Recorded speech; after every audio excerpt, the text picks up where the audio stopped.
Yeah, y'all gonna stop coming in my live talking about this Victor dude, bro. We hooping this year. Y'all gonna see.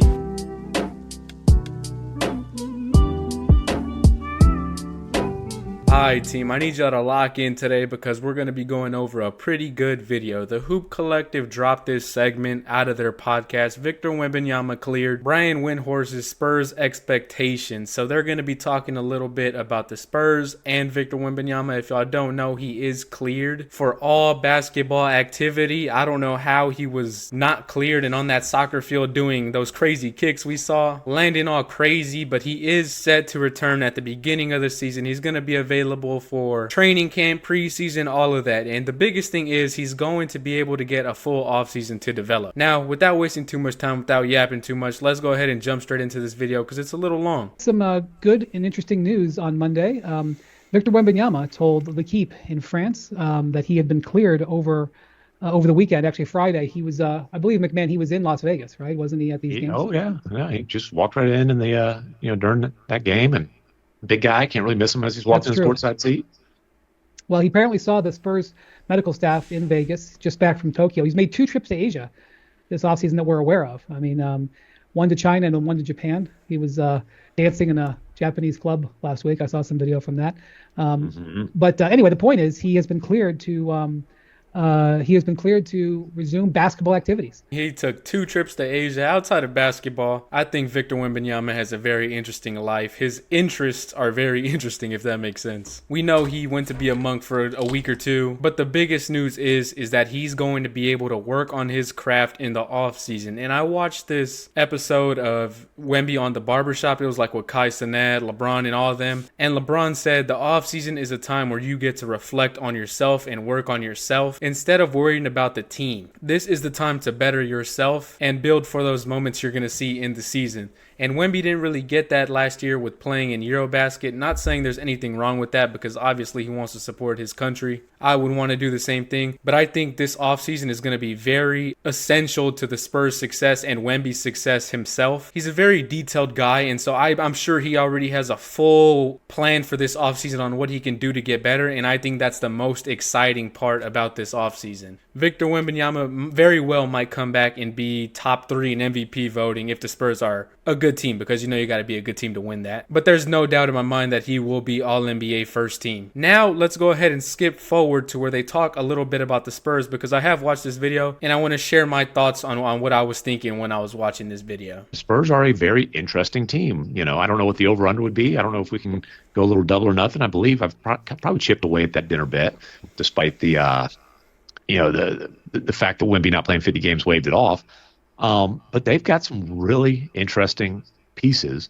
Obviously made a big deal for De'Aaron Fox, Stephen Castle, Rookie of the Year, Stephon Castle, Rookie of the Year, I should say. And, Bontemps, we were in the arena the other day for the little bit of Summer League action that Dylan Harper got, but it was a pretty good, whatever it was, 18, 19 minutes of action. That, lo and behold, the number 2 overall pick looks like a guy who can make an instant impact. Oh yeah, he's for sure going to make an instant impact. And I know the second game wasn't pretty, but you got to keep in mind he's still trying to get his rhythm. He hasn't played an official basketball game in months. I believe it was like 4 months or something. I could be way off, but I know it was definitely a good amount of time that he has been without playing basketball or an official game of basketball. So he's obviously trying to get his rhythm back in these summer league games. But I think the most important thing is the flashes that he showed. He showed high level skill. I was very impressed with his backdoor cuts. I think that shows you that he has room to grow in being an off the ball player. He didn't shoot the ball very well from 3, but I think that will change over these couple months he gets to work out in the NBA gym with NBA guys. That also just comes with getting your timing and rhythm back and getting into the flow of official basketball games. Not trying to make excuses for him, but I think he did show skill whenever it mattered. I think he showed poise whenever it mattered. We know that he made the game-tying shot in his second game to take it to overtime. Those are the type of plays you want to look for whenever watching these guys in Summer League. Those are the type of flashes. So I think he showed that he is the worthy number 2 overall pick in this draft class. And he will be the number 1 pick in a lot of drafts. So I'm very excited to see Dylan Harper play with the San Antonio Spurs. Yeah, I think he had 16 points in 19 minutes. It was his first game since February or March, the beginning of March, playing for Rutgers. Hadn't done anything really since then. Missed the first couple summer league games with a groin injury in California and in Vegas. But yeah, I think he's going to be awfully good. I'm very curious to see what happens with the Spurs this year. And that is the play that I was talking about in last video. I don't know if y'all watched the last video, but him coming downhill, and as soon as you see Cooper Flag put his hands on him, look how he just grabs the ball and goes straight up and gets the foul in the and one. With the groin injury in California and in Vegas. But yeah, I think he's going to be awfully good. Right there. See? Touches him, picks it up, and goes straight up. That's a pro move right there.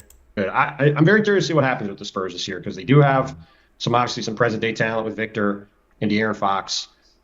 Jackson says the over-under is 43.5. I mean, That's interesting. That's a pretty good line. They do have a lot of fit issues. Their over and under is 43.5. I'm not going to lie, I'm taking the over. I think the Spurs can win at least 45 games. Am I being biased? Maybe. But I think the Spurs have a very deep roster. They're very talented, and so they could definitely be as good as they want to and as good as Victor Wembanyama can make them. As far as Victor Wembanyama can take the Spurs into the playoffs, that's how far they're going to go. I know it sounds very simple, but that's just the way it is. Victor is the X factor for this team, and so his execution, his development is going to be critical to how the Spurs play in the postseason and how far they can make it. Issues to sort out. I don't really know if De'Aaron Fox, Dylan Harper, and Stephon Castle long-term make sense to all be on the same team, which is an interesting thing to sort out. So I'm very curious to see what that looks like. So they do have some real questions to answer with their team, but, they go hire Sean Sweeney this summer. They very clearly, Victor is clearly going to be coming in the season expecting to win games.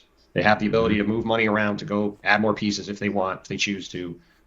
Their situation and how they approach this season and what they look like in year 3 with Victor is going to be very interesting on a lot of fronts. And, they made the De'Aaron Fox trade. I think those guys played I don't even think 5 they played games. I was going to say, I knew it was 5 games. I don't even think it was 100 minutes on the court. Yeah, they definitely didn't play a lot of basketball, but I think this offseason is going to help. That also goes back to Victor not playing Eurobasket, getting a little bit more time to work out the kinks with him and De'Aaron Fox. There are going to be growing pains because, like they said, they've only played 5 games, but the talent is undeniable. And I don't think the fit is as bad as they make it seem. I don't know if Dylan Harper's going to come off the bench. I don't know what that starting lineup's going to be. That's why I'm excited to see what Mitch Johnson has to do.